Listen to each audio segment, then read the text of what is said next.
अध्याय 3। मजबूत व्यक्तिगत एवं कार्य संबंधों का निर्माण करने के लिए लोगों में वास्तव में दिलचस्पी रखें। दिलचस्प होने के लिए दिलचस्पी रखें। ऐसे प्रश्न पूछें जिनके उत्तर देने में दूसरे लोगों को आनंद आए। उन्हें उनके खुद के बारे में और उनकी उपलब्धियों के बारे में बात करने के लिए प्रोत्साहित करें। याद रखें कि आप जिन लोगों से बात कर रहे हैं वे आपसे एवं आपकी समस्याओं से 100 गुना अधिक दिलचस्पी खुद में और खुद की इच्छाओं व समस्याओं में रखते हैं। मैं न्यूयॉर्क में 33वीं गली और 8वें एवेन्यू में स्थित पोस्ट ऑफिस में एक पत्र पंजीकृत करने के लिए कतार में खड़ा था। मैंने देखा कि क्लर्क अपने काम से ऊबा हुआ लग रहा था। लिफाफों को तोलना, ग्राहकों को स्टैंप देना, खुले पैसे लौटाना, रसीद देना, साल दर साल वही नीरस घिसाई। अतः मैंने अपने आप से कहा, मैं कोशिश करके इस क्लर्क को अपने जैसा बनाऊंगा। जाहिर है उसे अपने जैसा बनाने के लिए मुझे कुछ अच्छा कहना होगा, अपने बारे में नहीं बल्कि उसके बारे में। तो मैंने अपने आप से पूछा कि उसके बारे में ऐसा क्या है जिसकी मैं ईमानदारी से प्रशंसा कर सकता हूं। कभी कभी यह जवाब देने के लिए कठिन प्रश्न होता है, विशेष रूप से अजनबियों के साथ, लेकिन इस मामले में यह आसान था। मैंने तत्काल कुछ ऐसा देखा जो मुझे अत्यधिक प्रशंसा के लायक लगा। तो जब वह मेरा लिफाफा तोल रहा था, मैंने उत्साह के साथ टिप्पणी की, काश मेरे सिर पर आपके जैसे बाल होते। उसने कुछ चौंकते हुए ऊपर देखा। उसके चेहरे पर मुस्कुराहट की चमक थी। अब ये उतने अच्छे नहीं रहे जितने पहले थे, उसने विनम्रता से कहा। मैंने उसे विश्वास दिलाया कि हो सकता है उसके बालों ने अपना कुछ प्राचीन गौरव खो दिया है, लेकिन उसके बावजूद वे अब भी शानदार थे। वह प्रसन्न हो गया। हम थोड़ी देर कुछ सुखद वार्तालाप करते रहे और जो अंतिम चीज उसने मुझसे कही वह थी, कई लोगों ने मेरे बालों की प्रशंसा की है। मैं शर्त लगा सकता हूं कि उस दिन वह आदमी जैसे हवा पर चलते हुए लंच, दोपहर का खाना करने गया होगा।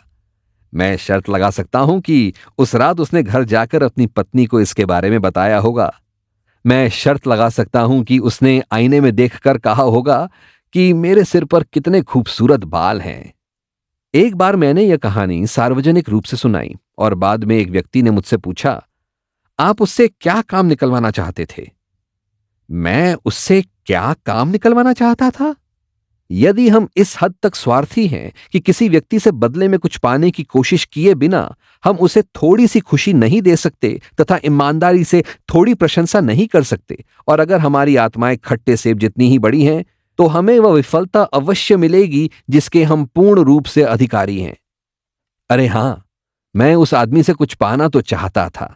मैं एक बहुमूल्य चीज चाहता था और मुझे वह मिल गई।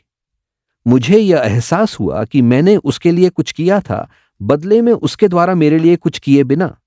यह एक भावना है जो घटना के पुरानी हो जाने के बहुत दिनों बाद भी आपकी स्मृति में बहती है और गाती है। कोडैक फेम के जॉर्ज ईस्टमैन ने पारदर्शी फिल्म का आविष्कार किया, जिसने मोशन पिक्चर्स को संभव बनाया, अपने लिए $10 करोड़ की संपत्ति बनाई और खुद को दुनिया के सबसे प्रसिद्ध व्यवसायों में से एक बनाया। फिर भी इन सब जबरदस्त उपलब्धियों के बावजूद वे मेरी और आपकी तरह छोटी छोटी पहचानों के लिए तरसते थे। उदाहरण के लिए, जब ईस्टमैन रोचेस्टर में ईस्टमैन स्कूल ऑफ म्यूजिक और साथ ही किलबर्न हॉल का निर्माण कर रहे थे, तब जेम्स एडमिसन, जो उस समय न्यूयॉर्क की सुपीरियर सीटिंग कंपनी के अध्यक्ष थे, इन इमारतों के लिए थिएटर की कुर्सियों की आपूर्ति का ऑर्डर प्राप्त करना चाहते थे। वास्तुकार को फोन करके मिस्टर एडमिसन ने रोचेस्टर में मिस्टर ईस्टमैन से मिलने का समय ले लिया। जब एडमिसन आए तो वास्तुकार ने कहा, मैं जानता हूं कि आप यह ऑर्डर प्राप्त करना चाहते हैं, लेकिन मैं आपको अभी इसी समय बता सकता हूं कि यदि आप जॉर्ज ईस्टमैन का 5 मिनट से अधिक समय लेंगे तो आपको किसी स्थिति में यह ऑर्डर नहीं मिल सकता। वे एक सख्त अनुशासनवादी हैं, इसलिए अपनी कहानी जल्दी से सुनाइए और बाहर निकल जाइए। एडमिसन ऐसा करने के लिए तैयार थे। जब उन्हें कमरे में ले जाया गया तो उन्होंने मिस्टर ईस्टमैन को उनकी डेस्क पर फाइलों के एक ढेर के ऊपर झुके देखा। फिर मिस्टर ईस्टमैन ने ऊपर देखा, अपना चश्मा उतारा, फिर वास्तुकार एवं मिस्टर एडमिसन की ओर आते हुए बोले, गुड मॉर्निंग जेंटलमैन, मैं आपके लिए क्या कर सकता हूं? वास्तुकार ने उनका परिचय कराया और तब मिस्टर एडमिसन बोले, आपके लिए इंतजार करते हुए मिस्टर ईस्टमैन, मैं आपके ऑफिस की सराहना कर रहा था। मुझे खुद भी ऐसे कमरे में काम करना अच्छा लगेगा। मैं इंटीरियर वुडवर्किंग व्यवसाय में हूं और मैंने अपने जीवन में इससे खूबसूरत ऑफिस नहीं देखा है। जॉर्ज ईस्टमैन ने उत्तर दिया, आप मुझे ऐसी चीज की याद दिला रहे हैं जो मैं लगभग भूल चुका था। यह खूबसूरत है ना? शुरू में जब यह बना था तब मैंने इसका बहुत आनंद लिया है, लेकिन अब मैं यहां अपने दिमाग में बहुत सी चीजें लेकर आता हूं और कभी कभी हफ्तों तक इस कमरे को नहीं देख पाता हूं। एडमिसन ने आगे बढ़कर एक पैनल पर हाथ फिराया। यह इंग्लिश ओक है ना? इसकी रचना इटालियन ओक से थोड़ी अलग होती है। हां, ईस्टमैन ने जवाब दिया। इंपोर्टेड, निर्यातित इंग्लिश ओक है। इसे मेरे लिए मेरे एक दोस्त ने चुना था जो अच्छी लकड़ियां चुनने में माहिर है। फिर ईस्टमैन ने उन्हें पूरा कमरा दिखाया, अनुपातों पर, कमरे के रंग पर, हाथ की नक्काशी और अन्य प्रभावों पर टिप्पणी करते हुए जिनकी योजना बनाने एवं निष्पादित करने में उन्होंने मदद की थी। कमरे में घूमते हुए, लकड़ी के काम की प्रशंसा करते हुए वे एक खिड़की के पास रुक गए और जॉर्ज ईस्टमैन ने अपने विनम्र व मृदुभाषी तरीके से कुछ संस्थानों को इंगित किया जिनके माध्यम से वह मानवता की मदद करने की कोशिश कर रहे थे। The university of Rochester, the general hospital, the homeopathic hospital, the friendly home, the children's hospital. Mister Adamson ने मानवता के कष्टों को कम करने के लिए अपने धन का उपयोग आदर्शवादी तरीके से करने के लिए उन्हें हार्दिक बधाई दी। अब जॉर्ज ईस्टमैन ने एक कांच की अलमारी को खोलकर अपने स्वामित्व में आए सबसे पहले कैमरे को बाहर निकाला, एक आविष्कार जो उसने एक अंग्रेज से खरीदा था। मिस्टर एडमिसन ने व्यवसाय आरंभ करने से पहले के उनके शुरुआती संघर्षों के बारे में उनसे लंबी पूछताछ की और मिस्टर ईस्टमैन ने वास्तविक भावना के साथ अपने बचपन की गरीबी के बारे में बात की। उन्होंने बताया कि कैसे उनकी विधवा मां एक बोर्डिंग हाउस चलाती थी जबकि वे एक बीमा कार्यालय में क्लर्क की नौकरी करते थे। गरीबी का आतंक उनके दिन व रात का सबब बन गया और उन्होंने पर्याप्त पैसे बनाने का संकल्प लिया ताकि उनकी मां को काम न करना पड़े। मिस्टर एडमिसन उनसे और प्रश्न पूछते रहे तथा ध्यान से सुनकर सब अवशोषित करते रहे, जबकि मिस्टर ईस्टमैन उन्हें फोटोग्राफिक प्लेटों के साथ अपने प्रयोगों की कहानी सुना रहे थे। उन्होंने बताया कि कैसे वे पूरे दिन एक कार्यालय में काम करते थे और कभी-कभी पूरी रात प्रयोग करते रहते थे। वे केवल रसायनों के काम करते समय थोड़ी झपकी लेते थे और कभी-कभी उन्हीं कपड़ों में लगातार 72 घंटे काम करते एवं सोते थे। जेम्स एडमिसन को ईस्टमैन के ऑफिस में 10:15 पर लाया गया था और यह चेतावनी दी गई थी कि उन्हें 5 मिनट से अधिक समय नहीं लगाना चाहिए। लेकिन 1 घंटा बीत चुका था, फिर 2 घंटे बीत गए, पर वे अभी भी बातें कर रहे थे। अंत में जॉर्ज ईस्टमैन एडमिसन की ओर मुड़े और बोले, पिछली बार जब मैं जापान में था तो मैंने वहां से कुछ कुर्सियां खरीदी, उन्हें घर लाया और अपने सन पोर्च में रख दिया। लेकिन धूप से उनका रंग निकल गया तो एक दिन मैं शहर गया और वहां से रंग लाकर कुर्सियों को खुद ही पेंट कर दिया। क्या आप देखना चाहेंगे कि मैं कुर्सियां पेंट करने का काम कैसे कर सकता हूं? ठीक है, आप मेरे घर चलिए और मेरे साथ लंच कीजिए, तब मैं आपको दिखाऊंगा। लंच के बाद मिस्टर ईस्टमैन ने एडमिसन को जापान से लाई कुर्सियां दिखाईं। उनकी कीमत कुछ डॉलरों से अधिक नहीं थी, लेकिन जॉर्ज ईस्टमैन को, जो अब एक करोड़पति थे, उन पर गर्व था क्योंकि उन्होंने खुद उन्हें पेंट किया था। सीटों का ऑर्डर $90,000 का था। आपके अनुसार वह ऑर्डर किसको मिला होगा? जेम्स एडमिसन को या उनके किसी प्रतिद्वंद्वी को? इस कहानी के आरंभ से लेकर मिस्टर ईस्टमैन की मृत्यु तक वे और जेम्स एडमिसन करीबी मित्र रहे। चार्ल्स आर वॉटर्स को, जो न्यूयॉर्क शहर में एक बड़े बैंक में काम करते थे, एक निगम पर गोपनीय रिपोर्ट तैयार करने का काम सौंपा गया। वे केवल एक व्यक्ति को जानते थे जिसके पास वे तथ्य थे जिनकी उन्हें तत्काल आवश्यकता थी। जिस समय मिस्टर वॉल्टर्स को अध्यक्ष के ऑफिस में ले जाया गया, एक महिला ने दरवाजे से सिर निकालकर झांका और अध्यक्ष से कहा कि आज उसके पास उन्हें देने के लिए कोई डाक टिकट नहीं थे। मैं अपने 12 साल के बेटे के लिए डाक टिकट इकट्ठा कर रहा हूं, अध्यक्ष ने मिस्टर वॉल्टर्स को बताया। मिस्टर वॉल्टर्स ने अपना उद्देश्य बताया और प्रश्न पूछने शुरू कर दिए। अध्यक्ष अस्पष्ट, सामान्य व नीरस थे। वे बात नहीं करना चाहते थे और स्पष्ट रूप से कोई भी चीज उन्हें बात करने के लिए राजी नहीं कर सकती थी।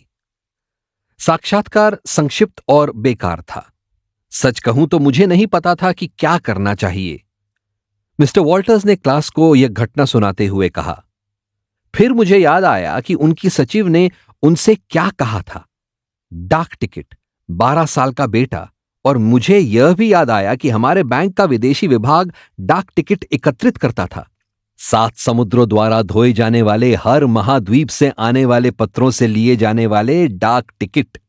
अगली दोपहर में उस व्यक्ति से मिलने गया और संदेश भिजवाया कि मेरे पास उनके बेटे के लिए कुछ डाक टिकट थे। क्या मुझे उत्साह के साथ अंदर ले जाया गया? हां साहब, अगर वे कांग्रेस के लिए खड़े हुए होते तो भी उन्होंने इससे अधिक उत्साह से मुझसे हाथ नहीं मिलाया होता। वे मुस्कुराहटों और सद्भावना का संचार कर रहे थे। मेरे जॉर्ज को यह बहुत पसंद आएगा, वे डाक टिकटों को दुलारते हुए कहते जा रहे थे। और इसको देखो, यह तो एक खजाना है। हमने डाक टिकटों के बारे में बात करते हुए तथा उनके बेटे की एक तस्वीर को देखते हुए आधा घंटा बिता दिया और फिर उन्होंने अपने समय का 1 घंटा से अधिक मुझे हर वो जानकारी देने में बिताया जो मैं चाहता था, मेरे यह कहे बिना कि वे ऐसा करें। उन्होंने मुझे वह सब बताया जो वे जानते थे और फिर अपने मातहतों को बुलाकर उनसे सवाल पूछे। उन्होंने अपने कुछ सहयोगियों को भी फोन किया। उन्होंने मुझे तथ्यों, आंकड़ों, रिपोर्टों और पत्रों से लाद दिया। अखबार के पत्रकारों की भाषा में कहें तो मेरे पास एक स्कूप था। यह एक और उदाहरण है। फिलाडेल्फिया के सीएम नेफिल जूनियर कई वर्षों से एक बड़े चेन स्टोर संगठन को ईंधन बेचने की कोशिश कर रहे थे, लेकिन चेन स्टोर कंपनी ने शहर के बाहर के एक डीलर से ईंधन खरीदना और नेफिल के ऑफिस के दरवाजे के ठीक सामने से उसे ढोकर ले जाना जारी रखा। एक रात मिस्टर नेफिल ने मेरी एक कक्षा के सामने भाषण दिया और चेन स्टोर्स के ऊपर अपनी भड़ास निकालते हुए उन्हें देश के लिए एक अभिशाप बताया। फिर भी वे सोच रहे थे कि वे उन्हें ईंधन क्यों नहीं बेच पा रहे थे। मैंने उन्हें कोई अलग युक्ति अपनाने की सलाह दी। संक्षेप में बताते हुए जो हुआ वह कुछ ऐसा था। हमने कोर्स के सदस्यों के बीच एक बहस का आयोजन किया कि क्या चेन स्टोर का प्रसार देश का अच्छा करने से अधिक उसे नुकसान पहुंचा रहा है। मेरे सुझाव पर नेफिल ने नकारात्मक पक्ष लिया और वे चेन स्टोर का बचाव करने के लिए सहमत हो गए। और फिर वे सीधा उस चेन स्टोर संगठन के, जिससे वे घृणा करते थे, कार्यकारी के पास गए और बोले, मैं आपके पास मदद के लिए आया हूं क्योंकि मुझे और कोई नहीं सूझ रहा है जो मुझे वे सारे तथ्य देने में आपसे अधिक सक्षम हो जो मुझे चाहिए। मैं यह बहस जीतने के लिए उत्सुक हूं और आप मुझे जो भी मदद देंगे उसके लिए मैं आपका हृदय से आभारी रहूंगा। यह है आगे की कहानी, खुद मिस्टर नेफिल के शब्दों में। मैंने उस व्यक्ति से उसके समय का केवल 1 मिनट मांगा था। वह इसी शर्त पर मुझसे मिलने के लिए राजी हुआ था। जब मैंने अपना मामला बताया तब उन्होंने मुझे एक कुर्सी पर बिठाया और मुझसे ठीक 1 घंटे 47 मिनट तक बात की। उन्होंने एक और अधिकारी को बुलाया जिसने चेन स्टोर्स पर एक पुस्तक लिखी थी। उन्होंने नेशनल चेन स्टोर्स एसोसिएशन का एक पत्र लिखा और मेरे लिए उस विषय पर बहस की एक कॉपी सुरक्षित कर दी। उन्हें लगता है कि चेन स्टोर मानवता को एक सच्ची सेवा प्रदान कर रहा है। वे सैकड़ों समुदायों के लिए जो कर रहे हैं उस पर उन्हें गर्व है। बात करते हुए उनकी आंखें चमक रही थी और मुझे स्वीकार करना होगा कि उन्होंने ऐसी चीजों के प्रति मेरी आंखें खोल दी जिनके बारे में मैंने कभी सपने में भी नहीं सोचा था। उन्होंने मेरा पूरा मानसिक दृष्टिकोण बदल दिया। जब मैं वहां से जाने लगा तो वे मेरे साथ दरवाजे तक आए, मेरे कंधे पर अपनी बाहें रखीं, मुझे मेरे डिबेट बहस के लिए शुभकामनाएं दी और मुझसे कहा कि मैं उनसे दोबारा मिलने आऊं और बताऊं कि मैंने कैसा किया। उन्होंने अंत में जो शब्द मुझसे कहे वे थे, कृपया मुझसे वसंत ऋतु में फिर से मिलें, मैं आपको ईंधन के लिए ऑर्डर देना चाहूंगा। मेरे लिए यह लगभग एक चमत्कार के जैसा था। यहां वे मेरे कहे बिना ही मुझसे ईंधन खरीदने का प्रस्ताव रख रहे थे। मैंने उनमें और उनकी समस्याओं में सही मायने में दिलचस्पी लेकर 2 घंटे में जितनी प्रगति कर ली थी उतनी में 10 साल में भी उनकी मुझ में और मेरे उत्पाद में दिलचस्पी उत्पन्न करने की कोशिश मैं नहीं कर सकता था। आपने किसी नए सच की खोज नहीं की है मिस्टर नेफिल, क्योंकि बहुत समय पहले, यीशु के जन्म लेने से 100 वर्ष पहले, एक प्रसिद्ध रोमन कवि पब्लिलियस साइरस ने टिप्पणी की थी, हम दूसरों में तब दिलचस्पी लेते हैं जब वे हम में दिलचस्पी लेते हैं। मानव संबंधों के हर दूसरे सिद्धांत की तरह दिलचस्पी का प्रदर्शन भी ईमानदारी से होना चाहिए। यह ना केवल दिलचस्पी दिखाने वाले व्यक्ति के लिए, बल्कि ध्यान प्राप्त करने वाले व्यक्ति के लिए भी लाभप्रद होना चाहिए। यह एक दो तरफा सड़क की तरह है, जिससे दोनों पक्षों को लाभ होता है। वियना के प्रसिद्ध मनोवैज्ञानिक एल्फ्रेड एडलर ने एक पुस्तक लिखी है जिसका शीर्षक है what life should mean to you, जीवन का आपके लिए क्या अर्थ होना चाहिए। इस पुस्तक में वे कहते हैं, वह व्यक्ति जो अपने साथियों में दिलचस्पी नहीं लेता, उसी को जीवन में सबसे बड़ी समस्याएं होती हैं और वही दूसरों को सबसे बड़ी चोटें पहुंचाता है। ऐसे ही व्यक्तियों के बीच से सभी मानव विफलताएं उपजती हैं। आप मनोविज्ञान पर सैकड़ों वैज्ञानिक ग्रंथ पढ़ सकते हैं, लेकिन आपको मेरे और अपने लिए इससे अधिक महत्वपूर्ण वक्तव्य नहीं मिलेगा। वर्षों पहले एक गरीब डच अप्रवासी लड़का अपने परिवार को सहारा देने के लिए स्कूल के बाद बेकरी की दुकान की खिड़कियां धोता था। उसका परिवार इतना गरीब था कि इस काम के अलावा वह रोज एक टोकरी लेकर गली में निकलता था और जहां कोयले की गाड़ियां ईंधन पहुंचाती थी, वहां वह गटर में गिरे कोयले के टुकड़े इकट्ठा करता था। उस लड़के एडवर्ड बोक को उसके जीवन में कभी 6 वर्ष से अधिक स्कूली शिक्षा नहीं मिली। फिर भी अंत में उसने खुद को अमेरिकी पत्रकारिता के इतिहास में सफलतम पत्रिका संपादकों में से एक बनाया। उसने यह कैसे किया? यह एक लंबी कहानी है, लेकिन उसे इसकी शुरुआत कैसे मिली, यह संक्षिप्त में बताया जा सकता है। जब वह 13 वर्ष का था, तब उसने स्कूल छोड़ दिया और वेस्टर्न यूनियन के लिए ऑफिस बॉय का काम करने लगा। लेकिन एक पल के लिए भी उसने शिक्षा का विचार नहीं छोड़ा। इसके बजाय उसने खुद को शिक्षित करना आरंभ कर दिया। अपना यातायात का खर्च बचाकर तथा दोपहर का खाना खाए बिना रहकर अंततः उसने अमेरिकन बायोग्राफी का एक इंसाइक्लोपीडिया खरीदने के लिए पर्याप्त पैसे बचा लिए और फिर उसने एक अनोखा काम किया। उसने प्रसिद्ध लोगों की जीवनियां पढ़ी और बचपन के बारे में अतिरिक्त जानकारी मांगते हुए उन्हें पत्र लिखे। वह एक अच्छा श्रोता था। उसने प्रसिद्ध लोगों से अनुरोध किया कि वे उसे अपने बारे में और बताएं। उसने जनरल जेम्स ए गारफील्ड को लिखा, जो उस समय राष्ट्रपति के पद के लिए खड़े थे, और उनसे पूछा कि क्या यह सच था कि वे कभी एक नहर पे काम करने वाले टो बॉय थे। गारफील्ड ने उसे जवाब दिया। उसने जनरल ग्रांट को पत्र लिखकर एक विशेष युद्ध के बारे में पूछा। ग्रांट ने उसके लिए एक नक्शा बनाया और इस 14 वर्ष के लड़के को रात के भोजन पर आमंत्रित किया तथा पूरी शाम उसके साथ बातें करते हुए बिताई। जल्द ही हमारा वेस्टर्न यूनियन का मैसेंजर बॉय राष्ट्र के सबसे प्रसिद्ध व्यक्तियों में से कुछ के साथ पत्राचार कर रहा था। Ralph Waldo Emerson, Oliver Wendell Holmes, Longfellow, Mrs Abraham Lincoln, Louisa M Alcott, General Sherman और जेफरसन डेविस। वह ना केवल इन प्रतिष्ठित लोगों के साथ पत्राचार करता था, बल्कि जैसे ही उसे छुट्टी मिली, वह इनमें से कई लोगों के घर एक प्रिय मेहमान के रूप में गया। इस अनुभव ने उसे एक आत्मविश्वास से भर दिया जो अमूल्य था। इन पुरुषों व महिलाओं ने उसमें एक दृष्टि और महत्वाकांक्षा की आग जलाई, जिसने उसके जीवन को आकार दिया। डेटमर वुलन कंपनी, जो बाद में सिलाई व्यापार के लिए दुनिया की सबसे बड़ी वितरक बनी, के संस्थापक जूलियन एफ डेटमर के ऑफिस में एक गुस्से से भरा ग्राहक पैर पटकते हुए आया। इस व्यक्ति के पास हमारी एक छोटी सी रकम बकाया थी, मिस्टर डेटमर ने मुझे बताया। ग्राहक इससे इनकार कर रहा था, लेकिन हम जानते थे कि वह गलत था, इसलिए हमारे ऋण विभाग ने जोर दिया कि वह भुगतान करे। हमारे ऋण विभाग के कई पत्र प्राप्त करने के बाद उसने अपना सामान बांधा, शिकागो की यात्रा की और शीघ्रता से मेरे कार्यालय में आकर मुझे सूचित किया कि वह केवल उस बिल का भुगतान नहीं करने वाला था, बल्कि यह कि वह अब डेटमर वुलन कंपनी से $1 का सामान भी नहीं खरीदने वाला था। मैंने उसकी सारी बातें धैर्य से सुनी। मुझे उसको बीच में टोकने का लालच आया, लेकिन मुझे एहसास हुआ कि यह अच्छा नहीं होगा, इसलिए मैंने उसे सब कुछ कह लेने दिया।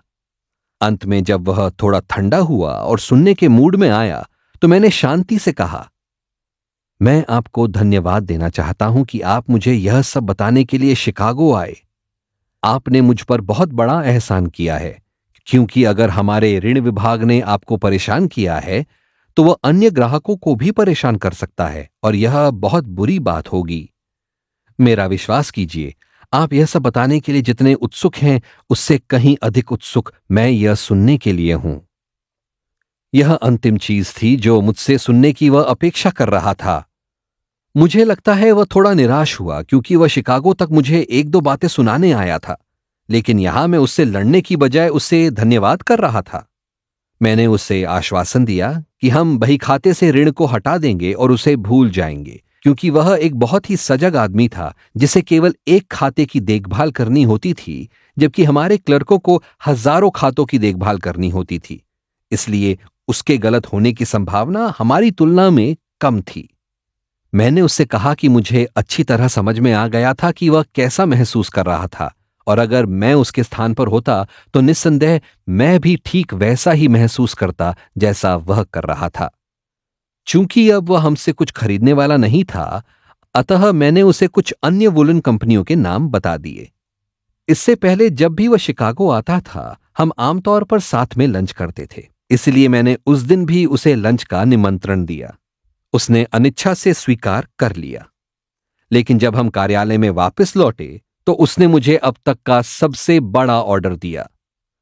वह हल्के मूड में घर लौटा, और चूंकि वह भी हमारे साथ उतना ही निष्पक्ष होना चाहता था जितने हम उसके साथ थे, उसने अपने बिल देखे तो उनमें एक गलत बिल पाया और क्षमा याचना के साथ हमें एक चेक भेज दिया।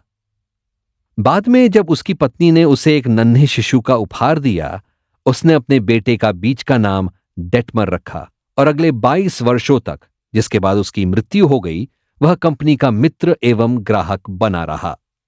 एंड्रू कार्नेगी की सफलता का कारण क्या था? वे स्टील किंग के नाम से जाने जाते थे, फिर भी वह खुद स्टील के उत्पादन के बारे में बहुत कम जानते थे। उनके लिए सैकड़ों लोग काम करते थे जो स्टील के बारे में उनसे कहीं अधिक जानते थे, लेकिन वे जानते थे कि लोगों को कैसे संभालना है, और इसी बात ने उन्हें अमीर बनाया। जीवन के आरंभ में उन्होंने संगठन के लिए एक विशिष्टता, नेतृत्व के लिए एक प्रतिभा दिखाई। जब तक वे 10 साल के हुए, तब तक उन्होंने भी जान लिया था कि लोग अपने खुद के नाम को कितना आश्चर्यजनक महत्व देते हैं, और उन्होंने उस खोज का उपयोग सहयोग जीतने के लिए किया। उदाहरण के लिए, स्कॉटलैंड में जब वे एक बालक थे, उन्होंने एक खरगोश पकड़ा, एक मां खरगोश, और यह लो, जल्द ही उनके पास नन्हे खरगोशों की फौज तैयार हो गई। पर उन्हें खिलाने के लिए उनके पास कुछ नहीं था, लेकिन उसके पास एक शानदार उपाय था। उन्होंने आसपास के लड़के लड़कियों से कहा कि अगर वे बाहर जाकर खरगोशों को खिलाने के लिए ढेर सारी घास और सिंहपरणी तोड़कर लाएंगे, तो वह नन्हे खरगोशों के नाम उनके सम्मान में रखेगा। योजना ने जादू की तरह काम किया, और कार्नेगी यह कभी नहीं भूले। वर्षों बाद उन्होंने व्यवसाय में इसी मनोविज्ञान का उपयोग करके लाखों डॉलर बनाए। उदाहरण के लिए, वे पेंसिल्वेनिया रेल रोड को स्टील रेल्स बेचना चाहते थे। उस समय पेंसिल्वेनिया रेल रोड के अध्यक्ष जे एडगर थॉमसन थे। तो एंड्रू कार्नेगी ने पिट्सबर्ग में एक विशाल स्टील मिल का निर्माण किया और नाम दिया एडगर थॉमसन स्टील वर्क्स। यहां एक पहेली है, देखिए अगर आप उसे सुलझा सकें। जब पेंसिल्वेनिया रेल रोड को स्टील रेल्स की आवश्यकता थी, तो आपके अनुमान से जे एडगर थॉमसन ने उन्हें कहां से खरीदा होगा? सीएस से? रोबक से? नहीं, आप गलत हैं। फिर से अनुमान लगाइए। जब कार्नेगी और जॉर्ज पुलमैन रेल मार्ग के स्लीपिंग कार व्यवसाय में वर्चस्व के लिए एक दूसरे से जूझ रहे थे, तब स्टील किंग को फिर से खरगोशों का सबक याद आया। सेंट्रल ट्रांसपोर्टेशन कंपनी, जिसका नियंत्रण एंड्रू कार्नेगी के हाथों में था, पुलमन के स्वामित्व वाली कंपनी से लड़ रही थी। दोनों यूनियन पैसिफिक रेल रोड के स्लीपिंग कार व्यवसाय को प्राप्त करने के लिए संघर्ष कर रहे थे, एक दूसरे से टकरा रहे थे, कीमतों में कमी कर रहे थे और लाभ के सभी अवसरों को नष्ट कर रहे थे। कार्नेगी और पुलमन दोनों यूनियन पैसिफिक के बोर्ड ऑफ डायरेक्टर्स से मिलने के लिए न्यूयॉर्क गए थे। एक शाम सेंट निकोलस होटल में मुलाकात होने पर कार्नेगी ने कहा, गुड इवनिंग मिस्टर पुलमन, क्या हम दोनों ही अपने आप को मूर्ख नहीं बना रहे हैं? क्या मतलब है आपका? पुलमन ने पूछा। तब कार्नेगी ने उन्हें वह बताया जो उनके दिमाग में था, उनके दो हितों का विलय। उन्होंने अर्थपूर्ण शब्दों का इस्तेमाल करते हुए एक दूसरे के खिलाफ काम करने की बजाय एक दूसरे के साथ काम करने का पारस्परिक लाभ समझाया। पुलमन ने ध्यान से सुना, लेकिन वह पूरी तरह आश्वस्त नहीं थे। अंत में उन्होंने पूछा, आप नई कंपनी को क्या नाम देंगे? और कार्नेगी ने तुरंत जवाब दिया, बेशक, द पुलमन पैलेस कार कंपनी। पुलमन के चेहरे पर चमक आ गई। मेरे कमरे में आइए, उन्होंने कहा, हम इस बारे में बात करते हैं। और उस वार्तालाप ने औद्योगिक इतिहास रच दिया। मानव आचरण का एक महत्वपूर्ण नियम है। यदि हम उस नियम का पालन करते हैं तो हम लगभग कभी मुसीबत में नहीं पड़ेंगे। वास्तव में यह नियम, अगर इसका पालन किया जाता है तो हमारे लिए अनगिनत दोस्तों और निरंतर खुशी लाएगा। लेकिन जैसे ही हम यह नियम तोड़ेंगे, हम अंतहीन मुसीबत में पड़ जाएंगे। नियम यह है, हमेशा दूसरे व्यक्ति को महत्वपूर्ण महसूस करवाएं। दार्शनिक हजारों वर्षों से मानव संबंधों के नियमों पर अटकलें लगाते आ रहे हैं और उन सभी अटकलों में से केवल एक व महत्वपूर्ण नियम का ही विकास हुआ है। यह नया नहीं है, यह इतिहास जितना पुराना है। जोरोस्टर ने पर्शिया में अपने अनुयायियों को यह 25,000 वर्ष पहले सिखाया था। कन्फ्यूशियस ने चीन में इसका उपदेश 24 सदी पहले दिया था। ताओवाद के संस्थापक लाओ त्से में इसे अपने शिष्यों को वैली ऑफ द हान में सिखाया था। बुद्ध ने यीशु से 500 वर्ष पहले पवित्र गंगा के तट पर इसका उपदेश दिया था। हिंदू धर्म के पवित्र ग्रंथों में इसे हजारों वर्ष पहले पढ़ाया गया था। यीशु ने इसे 19 सदी पहले यहूदिया की पथरीली पहाड़ियों के बीच सिखाया था। यीशु ने एक विचार में इसे अभिव्यक्त किया था। शायद यह दुनिया में सबसे महत्वपूर्ण नियम है। दूसरों के साथ वैसा ही करो जैसा तुम चाहते हो कि दूसरे तुम्हारे साथ करें। आप उन लोगों की स्वीकृति चाहते हैं जिनके साथ आप संपर्क में आते हैं। आप अपने असली मूल्य की पहचान चाहते हैं। आप एक एहसास चाहते हैं कि आप अपनी छोटी सी दुनिया में महत्वपूर्ण हैं। आप सस्ती व झूठी चापलूसी नहीं सुनना चाहते, लेकिन आप ईमानदारी से की गई सराहना की लालसा करते हैं। आप चाहते हैं कि आपके मित्र और सहयोगी, जैसे कि चार्ल्स श्वाब ने कहा था, दिल से आपका अनुमोदन करें और दिल खोलकर प्रशंसा करें। हम सब यही चाहते हैं। तो आइए हम इस सुनहरे नियम का पालन करें और दूसरों को वही दें जो हम चाहते हैं कि वे हमें दें। कैसे? कब? कहां?